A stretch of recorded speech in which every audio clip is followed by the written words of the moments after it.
اللہ کے نام سے شروع کرتا ہوں جو بڑا مہربان نہایت رحم کرنے والا ہے۔ السلام علیکم دوستو، میرا نام ہے محمد زین۔ زی ٹی وی میں آپ کو دل کی اتھاہ گہرائیوں سے خوش آمدید کہتے ہیں۔ آج میں آپ کو ڈاکٹر عبدالقدیر خان کی زندگی کے بارے میں کچھ معلومات دینے والا ہوں، تو آئیے شروع کرتے ہیں۔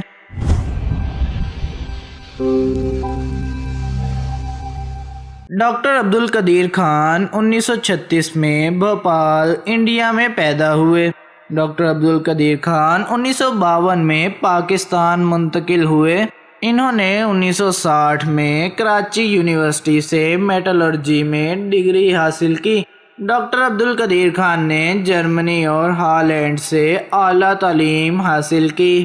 1967 میں ہالینڈ سے میٹالرجی میں ماسٹر اور 1972 میں بیلجیم سے پی ایچ ڈی کی ڈگری حاصل کی۔ 1976 میں ڈاکٹر عبدالقدیر خان نے پاکستان میں انجینئرنگ ریسرچ لیبارٹریز قائم کی۔ 1981 میں لیبارٹری کا نام doctor A Q Khan research laboratory رکھا گیا۔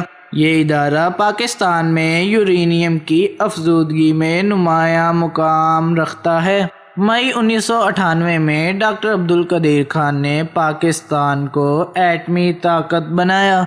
ڈاکٹر عبدالقدیر خان کو 1989 میں ہلال امتیاز سے نوازا گیا۔ 1996 اور 1999 میں انہیں نشان امتیاز سے نوازا گیا۔ ڈاکٹر عبدالقدیر خان نے 2000 میں ککسٹ نامی درسگاہ یعنی ڈاکٹر عبدالقدیر خان انسٹی ٹیوٹ of computer sciences and information technology کی بنیاد رکھی۔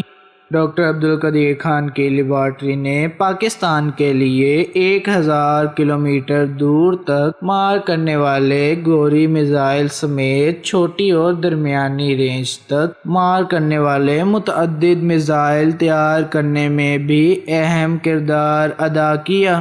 ڈاکٹر عبدالقدیر خان کی عمر 86 برس تھی۔ گزشتہ کچھ عرصے سے پھیپھڑوں کے مرض میں مبتلا تھے۔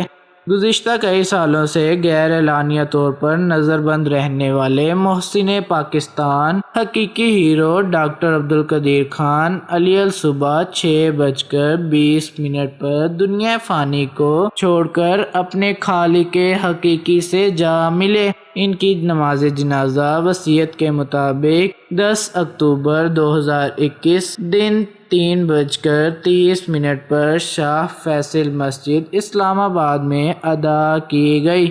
اللہ تعالیٰ سے دعا ہے کہ اللہ پاکستان کو ایٹمی طاقت بنانے والے اس محسن کی مغفرت فرما کر انہیں جنت الفردوس میں اعلیٰ مقام عطا فرمائے۔ آمین ثم آمین۔ مزید اچھی ویڈیوز دیکھنے کے لیے ہمارے چینل زین ٹاپ ویژن کو سبسکرائب کریں اور ساتھ ہی بیل کے آئیکن کو پریس کر کے آل پہ کلک کریں تاکہ ہر آنے والی نئی ویڈیو کا نوٹیفیکیشن آپ کو سب سے پہلے مل سکے۔